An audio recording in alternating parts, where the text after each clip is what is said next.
mvura igicuri, mvura ibirozi, mvura ibisazi, mvura indwara z'abagore zinyuranye, mvura indwara z'abagabo zinyuranye.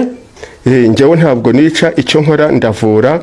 Noneho nkakwereka n'umuntu wakwibye ku buryo amwariraho, ku buryo uvuga ngo igihano ntanga ngitanga nkoresheje aya mazi ureba, kubera ko iyo umuntu ari kure bikaba ngombwa ko yahemutse kandi waje kunyivuza hakeneye ko muha igihano, biba ngombwa ko musutuma ifoto ye.